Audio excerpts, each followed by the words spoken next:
നല്ല മഴയൊക്കെ പെയ്യുന്നുണ്ടല്ലേ. Hello, welcome back to my channel. അപ്പൊ ഇന്ന് ഞാൻ വന്നിട്ടുള്ളത് ഒരു അടിപൊളി സൂപ്പർ ആയിട്ടുള്ള ഒരു റെസിപ്പി ആയിട്ടാണ്. അതിന് വേണ്ടിയിട്ട് നമ്മൾ മരച്ചീനി എടുത്തിട്ടുണ്ട്. നമ്മൾ മലപ്പുറത്താണ്. നമ്മൾ മലപ്പുറത്ത് ഇതിന് പൂള എന്നാണ് പറയാറ്. പക്ഷെ ചില ജില്ലകളിൽ അങ്ങനെയല്ല പറയുന്നത് തോന്നണു. കപ്പ, മരച്ചീനി അങ്ങനത്തെ ഒക്കെയാണെന്നും പറയുന്നത് കേട്ടിട്ടുണ്ട്. അപ്പൊ നമ്മള് ഒരു പൂളയാണ്, കുറച്ച് അധികം വലിയ പൂളയാണ്. അതുകൊണ്ടാണ് നമ്മൾ ഒന്ന് എടുത്തിട്ടുള്ളത്. ഏകദേശം അത് ഒരു 1.5 കിലോ 2 കിലോന്റെ അടുത്ത് വരും കേട്ടോ ഈ പൂള. അപ്പൊ നമ്മൾ അതോട്ടാണ് ഒന്ന് എടുത്തിട്ടുള്ളത്. ഇത് നല്ലപോലെ കഴുകി വൃത്തിയാക്കിയിട്ട് വേണം കേട്ടോ ഇതിന്റെ തൊലിയൊക്കെ കളയണം. അപ്പൊ കുറച്ച് കട്ടിയുള്ള തൊലിയാണ്, കുറച്ച് ഹാർഡാണ്. അപ്പൊ നമ്മൾക്ക് ഈ പണിയൊന്നും അറിയില്ല കേട്ടോ. അപ്പൊ നമ്മളെ മദറാണ് ഇതൊക്കെ ചെയ്തു തന്നിട്ടുണ്ടായിരുന്നത്. സത്യം പറഞ്ഞാൽ എനിക്കിത് നുറുക്കാനൊന്നും അറിയില്ല കേട്ടോ. അപ്പോൾ മദറാണ് അതൊക്കെ തൊലി കളഞ്ഞ് നുറുക്കി തന്നിട്ടുണ്ടായിരുന്നത്. അപ്പൊ നല്ല കഴുകി വൃത്തിയാക്കിയിട്ട് നമ്മളെ പൂള ഇതിലേക്ക് ഇട്ട് കൊടുത്തിട്ടുണ്ട്.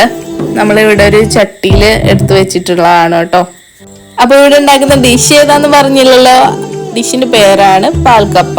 അതായത് നമ്മള് തേങ്ങാപ്പാലൊക്കെ ഇട്ടിട്ടാണ് ഇത് ഉണ്ടാക്കുന്നത്. അപ്പൊ അതിന് വേണ്ടിയിട്ട് നമ്മൾ പാലില് 2ാം പാലിലാണ് നമ്മൾ ഒന്ന് വേവിച്ചെടുത്തിട്ടുണ്ടായിരുന്നു.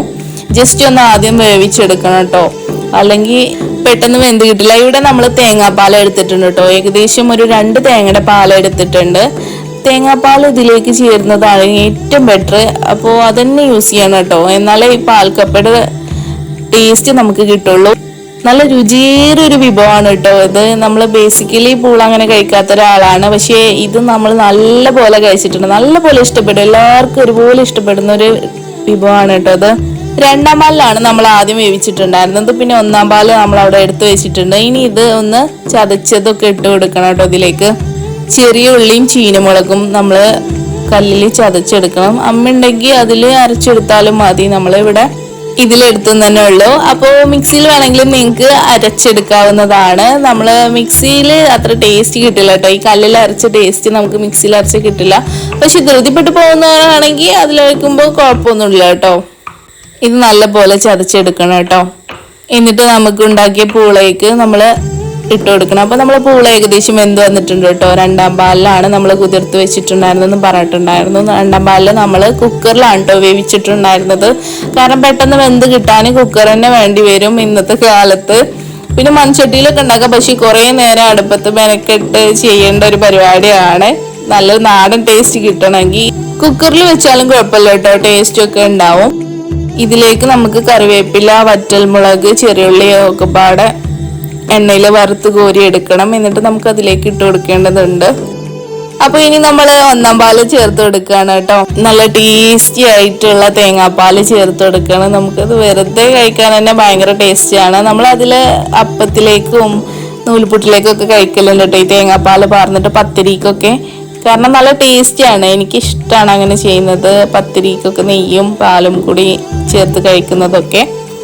അപ്പോൾ നമ്മൾ അങ്ങനെ അതൊക്കെ എണ്ണയിൽ വറുത്ത് വെച്ചിട്ടുണ്ട്. ഇനി നമുക്കത് ഇതിലേക്ക് ഇട്ട് കൊടുക്കാം. നല്ല ടേസ്റ്റി ആയിട്ടുള്ള ഒരു സംഭവമാണ് കേട്ടോ ഇത്. അപ്പോൾ എല്ലാവരും ട്രൈ ചെയ്ത് നോക്കണം, നല്ല ടേസ്റ്റ് ഉണ്ട് കഴിക്കാനായിട്ട്.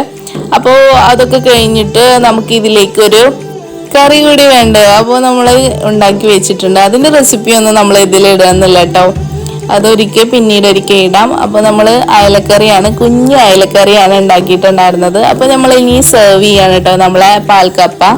നല്ല ടേസ്റ്റി ആയിട്ടുള്ള ഒരു വിഭവമാണ് ഇത്. അപ്പോൾ എല്ലാവരും ട്രൈ ചെയ്ത് നോക്കണം. ഞാൻ പിന്നെയും പറയുന്നത്, എനിക്ക് അത്രയും ബേസിക്കലി എനിക്ക് ഭയങ്കര ഇഷ്ടപ്പെട്ടൊരു സംഭവമാണ് കേട്ടോ ഇത്. നമ്മൾ ആദ്യമായിട്ടാണ് ഇത് ട്രൈ ചെയ്ത് നോക്കുന്നത്. ഇത് നമുക്ക് കറിയില്ലാതെ തന്നെ കഴിക്കാൻ പറ്റിയൊരു വിഭവമാണ് കേട്ടോ. അപ്പോൾ നമുക്ക് ഇതിലേക്ക് ഞാൻ അയലക്കറി ഉണ്ടാക്കിയെന്ന് തന്നെ ഉള്ളൂ. നിങ്ങൾക്ക് വേണമെങ്കിൽ ബീഫോ ചിക്കനോ എന്ത് വേണമെങ്കിലും യൂസ് ചെയ്യാവുന്നതാണ്. അപ്പോൾ കുറച്ചുകൂടി മീനല്ലേ ഒന്നുകൂടി ബെറ്റർ. അപ്പോൾ അതുകൊണ്ടാണ് നമ്മൾ അയലക്കറി, കുഞ്ഞ് അയലക്കറിയാണ് നമ്മൾ ഉണ്ടാക്കിയിട്ടുള്ളത്. അപ്പോൾ അതും അതിലേക്ക് ഒഴിച്ചു കൊടുത്തിട്ടുണ്ട് കേട്ടോ. നല്ല ടേസ്റ്റി ആയിട്ടുള്ളൊരു സംഭവമായിരുന്നു. അപ്പോൾ ഇതാണ് കേട്ടോ കുഞ്ഞു അയലക്കറി.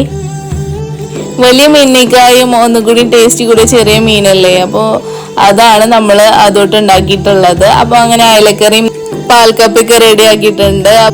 ഒരു വാഴൻ്റെ ഇലയിലാണ് നമ്മൾ സെർവ് ചെയ്തിട്ടുള്ളത്. അപ്പോൾ നമ്മൾ വാഴൻ്റെ ഇലയിൽ കഴിക്കുമ്പോൾ തന്നെ എനിക്ക് എല്ലാ വിഭവവും ഇഷ്ടമാണ്. അങ്ങനെ വാഴൻ്റെ ഇലയിൽ കഴിക്കുന്നതൊക്കെ നമ്മൾ ടൈം ഉള്ളപ്പോഴൊക്കെ വാഴൻ്റെ ഇല വെട്ടിക്കൊടുത്ത് അതിൽ കഴിക്കാറുണ്ട്. അപ്പോൾ നല്ല ടേസ്റ്റി ആയിട്ടുള്ള അയലക്കറിയും പിന്നെ നമ്മളെ പാൽക്കപ്പി ഇവിടെ റെഡി ആയിട്ടുണ്ട്. അപ്പൊ എന്റെ ഉമ്മുമ്മ പറയലുണ്ട് ഇത് പണ്ട് മുതലേ ഉണ്ടാക്കുന്ന ഒരു ഡിഷാണ് അത്രേ, പക്ഷേ നമ്മൾ ഇതുവരെ കഴിച്ചിട്ടില്ല കേട്ടോ. അപ്പൊ നമ്മൾ ഇതിന്റെ ഷോർട്ട് വീഡിയോ ഇട്ടിട്ടുണ്ടായിരുന്നു.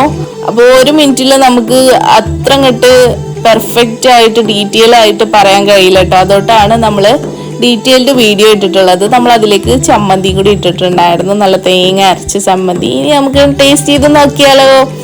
അടിപൊളി ടേസ്റ്റ് ആണ് കേട്ടോ. അപ്പൊ അടുത്ത വീഡിയോ ആയിട്ട് വീണ്ടും വരാം. അതുവരേക്കും